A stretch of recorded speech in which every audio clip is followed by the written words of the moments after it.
Les décideurs d'innovation en plein cœur de Paris, dans le 9e arrondissement, sur la terrasse de Viadeo. Viadeo, c'est ce réseau social B2B que vous connaissez sans doute. On va parler de l'innovation dans ce domaine en compagnie d'Olivier Fécherolles, le responsable du développement de Viadeo.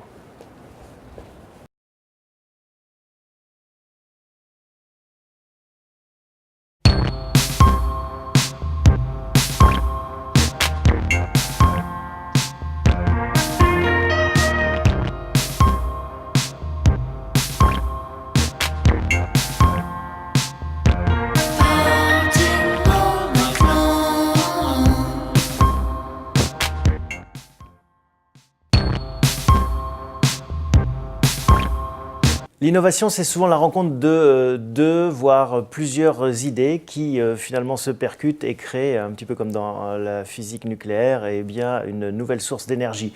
Olivier Fécherolles, bonjour. Bonjour.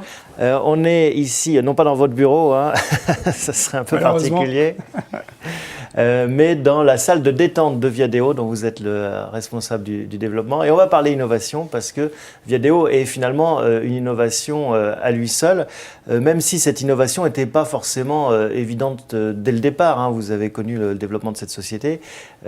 Qu'est-ce qu'il y avait à l'origine ? À l'origine, en fait, il y avait un réseau physique d'entrepreneurs créé par Dan Serfati et Thierry Lunati, les deux fondateurs, et qui se sont dit, avec l'arrivée d'Internet, il faut avoir un volet Internet de ce club d'entrepreneurs.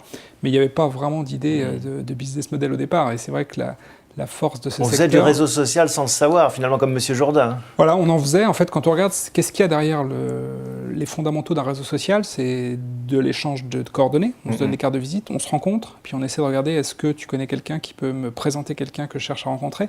Donc en fait, le graphe social, ce qu'on appelle aujourd'hui le graphe social, il existe, mais il était un peu, on le voyait pas, il était sous-jacent. Et puis Facebook l'a popularisé au niveau grand public. Au niveau B2B, il y a vous, Viadeo, et puis LinkedIn qui a récemment réussi son introduction en bourse de façon assez spectaculaire, près de 10 milliards, je crois, de capitalisation pour quelques dizaines de millions de résultats. Alors oui, en résultat, c'est pas une société qui est encore très rentable, mais ce que les investisseurs ont acheté, c'est les perspectives de croissance, qui c'est vrai dans ce secteur du réseau social. Je pense qu'ils ont été à la fois rassurés sur le côté, ça peut faire de l'argent. Voilà, on n'est pas dans la mode dont on parlait il y a quelques années de dire tout ça va s'écrouler, etc. Ben non, on est dans un sujet professionnel. Les professionnels, ils ont besoin de travailler, ils ont besoin d'être efficaces dans leur job et ils sont prêts à y consacrer de l'argent. Donc à la fois, il y a de l'argent et à la fois, il y a encore le rêve. Le rêve, c'est de dire, mais demain, on peut encore ajouter plein de lignes de revenus. Donc je pense que c'est les deux raisons de la très bonne intro de LinkedIn. Alors, une innovation perpétuelle, hein, c'est votre fonds de commerce. Si on en vient à Viadeo 2011, où en est l'innovation ? Je le disais, c'est le croisement de plusieurs atomes, finalement, qui se percutent, en l'occurrence 3 pour vous. Hein. Il y a la dimension échange de cartes de visite, contact professionnel, ça c'est le premier. Voilà, c'est ça. Alors peut-être juste avant, ce qui est rigolo, c'est que oui, on parle de notre concurrent américain, mais on est là, on est bien là et on n'a pas peur. On va revenir sur on n'a pas peur. Mais c'est vrai qu'on entend souvent parler, oui, mais on parle de vous et comment vous faites. On va en parler, mais on a un positionnement différent qui fait que justement, on n'est pas effrayé en train de se dire qu'est-ce qui va se passer. Alors, sur l'innovation, alors donc il y a. Oui, sur l'innovation, pour répondre à votre question, c'est vrai que le business de l'échange de cartes de visite, du carnet d'adresse, c'est quelque chose dont on ne parle pas très souvent, mais qui est au cœur des préoccupations du monde d'aujourd'hui. On a tous des endroits où on stocke des carnets d'adresses un peu partout. On les stocke ici, puis sur son ordinateur, et puis on a des comptes webmail, que ce soit du Yahoo ou du Gmail. Donc la problématique du carnet d'adresses est devenue très complexe, en fait. Et le fait de dire, j'ai un endroit où je vais avoir du lien entre ces personnes, je vais retrouver mon carnet d'adresses, et je vais savoir ce qu'ils font. Je vais voir. C'est à jour. C'est à jour. En fait, on n'en parle jamais, mais c'est un vrai besoin. Et c'est un vrai pilier d'utilisation dans un contexte professionnel. Parce que les données changent beaucoup plus vite que dans le contexte personnel où on ne déménage pas tous les 4 matins.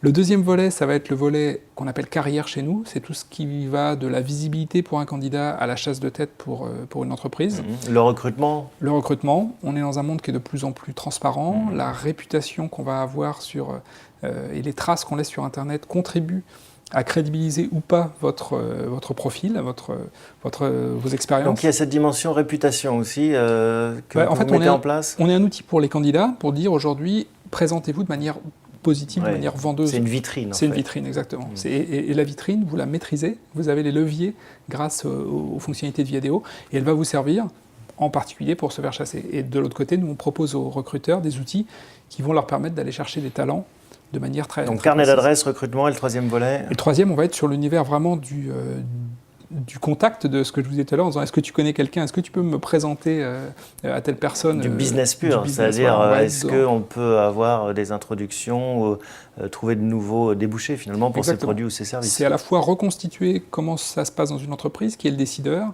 quelle est la façon la plus maligne de l'aborder, et puis effectivement le recommendation business, c'est-à-dire est-ce que vous pouvez me présenter au patron des achats de telle société, et on sait qu'un mot d'introduction, un mail d'introduction, un petit coup de fil, fait qu'on passe de 20% de chance d'avoir un rendez-vous à 80% de chance d'avoir un rendez-vous.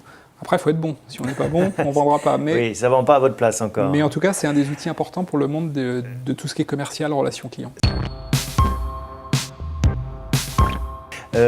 Comment est-ce que justement cette innovation permanente se met en place? Comment est-ce que vous, c'est un peu la même problématique que pour d'autres sociétés de logiciels comme Google ou autres, j'imagine qu'il y a plein d'opportunités, de fenêtres qui s'ouvrent, lesquelles on ferme, à qui on donne sa chance. Comment est-ce qu'on fait le tri? C'est pas simple. Vous mettez le doigt sur un sujet. À la fois, il faut être modeste parce que c'est quand même nos utilisateurs qui vont nous montrer la voie, avec la façon dont ils utilisent le site, ce qu'ils attendent, ce qu'ils aiment moins. Et à la fois, on est aussi là pour apporter de la rupture et du coup réfléchir à côté de ce qui se passe sur le site. Donc ça, c'est vraiment... Vous avez un laboratoire où vous dites, tiens, le coup d'après, ça sera ça? Voilà, on a à la fois un laboratoire et à la fois, on appelle ça la direction produit chez nous. Ce sont des chefs de produits, mais alors pas tellement au sens grande consommation. C'est des personnes qui vont réfléchir à comment améliorer des fonctionnalités, comment proposer de nouvelles fonctionnalités, à la fois en s'appuyant sur des tests utilisateurs, mais à la fois en s'appuyant en disant, mais voilà, quel est le fondamental qui est derrière et quel est le problème auquel je dois répondre. Un exemple récent, alors juste en nouvelles fonctionnalités que vous avez mises en place. Un exemple récent, on a sorti, en fait on s'est rendu compte que le réseau social était quand même dans une logique où c'est parce que je vous connais, que je suis en contact avec vous, que je vois sur mon tableau d'information, Facebook fonctionne de la même façon, c'est parce qu'on est en contact que je vois ce que vous faites. Et je vois votre flux d'activité s'afficher sur mon tableau de bord. Et on s'est rendu compte qu'en fait, il y a peut-être des gens dans votre réseau, enfin hors votre réseau social, qui disent ou font des choses très intéressantes, mais que vous ne voyez pas parce que vous n'êtes pas en contact avec eux. Alors vous allez me dire, c'est normal, puisque je suis là pour gérer mon réseau.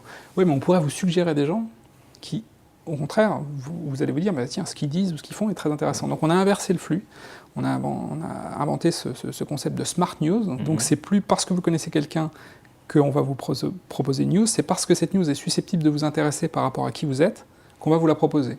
Et là, du coup, c'est une occasion de découvrir des nouvelles personnes, d'augmenter la taille de votre réseau, et puis c'est de l'information qui est très qualifiée parce qu'elle est vraiment adaptée à qui vous êtes et à ce que vous avez envie de faire. Donc ça, c'est quelque chose que vous avez mis en place. Comment est-ce que vous voyez justement si ça va fonctionner, si ça va perdurer ou pas? Vous donnez un calendrier, il y a une quantité il y a des métriques.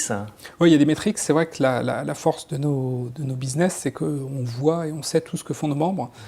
Aujourd'hui, pour naviguer sur Viadeo, vous devez être inscrit, avoir un login, un password, donc on est capable de savoir est-ce que cette fonctionnalité, elle vous plaît moins. Mais il y a même trop de données en fait, j'imagine c'est colossal.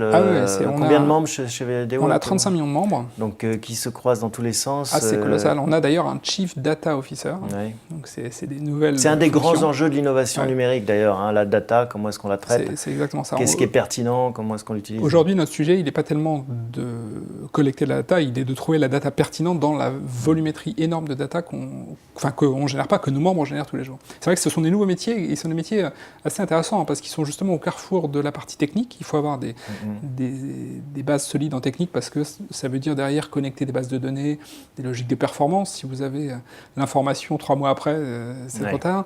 Et à la fois des logiques business pour comprendre quel est le rouage de l'activité. C'est vraiment ça la clé, c'est aider les gens à faire plus de business et les entreprises à faire plus de business. Vous l'avez évoqué au niveau des news. Est-ce qu'on pourrait avoir smart business, c'est-à-dire on sait que telle société a besoin de tel produit ou service, on vous met en contact? Alors oui, c'est une très bonne idée.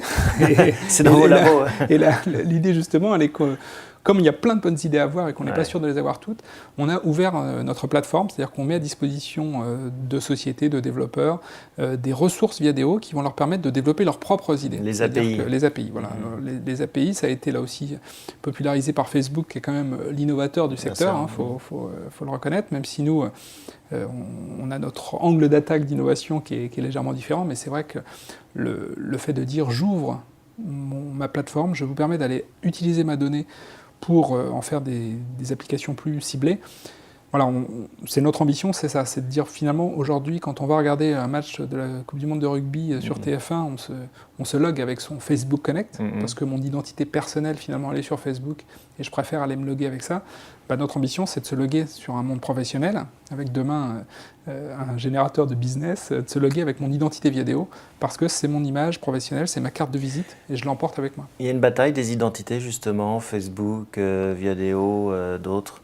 Est-ce que vous vous êtes posé la question un jour de se dire on pourrait être Facebook Connect aussi compatible?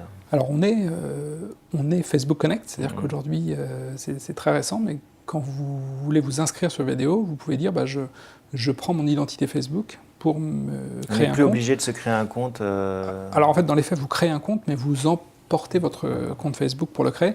Mais ça ne veut pas dire que vous allez forcément être en contact avec vos amis. Hein. C'est là où... C'est votre identité. Voilà, il y a une différence. C'est-à-dire que vous emmenez votre identité pour créer un compte parce que ça va plus vite. Mais je reste persuadé que on va vers un monde qui est multifacette, c'est-à-dire qu'on est là, on se voit dans un contexte professionnel, on peut peut-être se revoir dans 15 jours autour d'un club sportif ou autour d'une bière. On ne se dira pas la même chose, ça ne veut pas dire que c'est exclusif l'un de l'autre, mais en tout cas, c'est deux facettes importantes et différentes de notre personnalité, on n'a pas forcément envie de les mélanger. Et puis c'est aussi une façon de faire du business, de se voir autour d'une bière, il y a des deals qui se font comme ça. Bien sûr, alors voilà, c'est la limite, où est la frontière? C'est qu'on n'a pas vocation à faire du poke et du Angry Birds, ça restera sur Facebook. À la fois, il y a des sujets où effectivement, on est autour du monde professionnel, même si on n'est plus directement dans l'objet professionnel.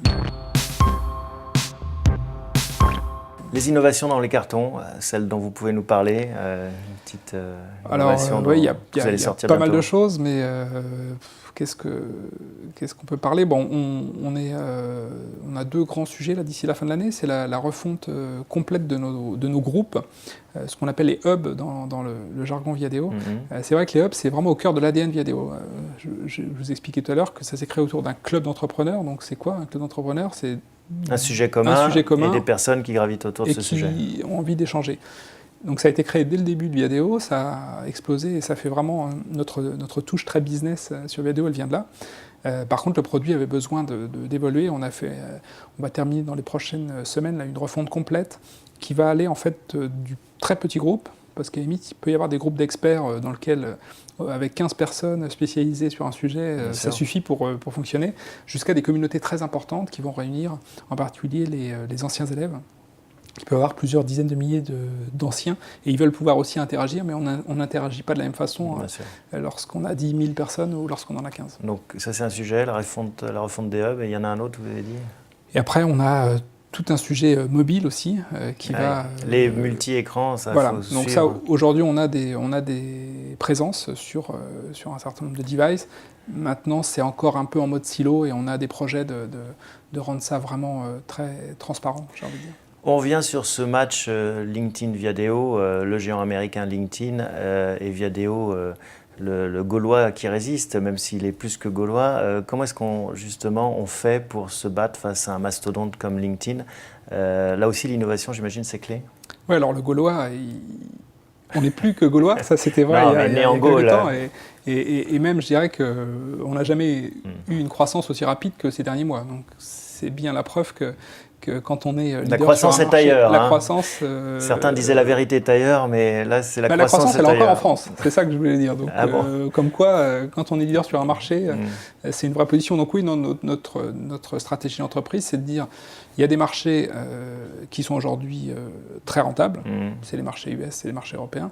Puis il y a les marchés de demain. Les marchés de demain, aujourd'hui, c'est vrai qu'ils ne rapportent pas énormément d'argent, mais la Chine, l'Inde, le Brésil, pourquoi pas demain la Russie, l'Afrique, sont des zones qui, si on se projette à horizon 5-10 ans, ont des taux de croissance gigantesques, ont des nombres de membres colossaux, qui fait que le business, quand il va décoller, et en Chine on commence à le voir décoller, il va être explosif. Ils utilisent ces outils, on a du mal à se dire que le business tel qu'on le fait et le pratique en France, c'est le même que celui qu'on pratique à Shanghai ou Pékin. Alors il est différent, c'est aussi pour ça que notre stratégie, ça a été d'aller racheter des acteurs locaux dans les zones où la différence culturelle est très forte. On a racheté le leader chinois qui s'appelle Tianji, le site est en mandarin. C'est des Chinois qui networkent entre Chinois. Mais le côté network existe dans tous les pays. Le côté network, il existe. Après, il n'est pas forcément utilisé de la même façon. C'est-à-dire, par exemple, en Chine, on va d'abord construire la relation avant de commencer à parler business.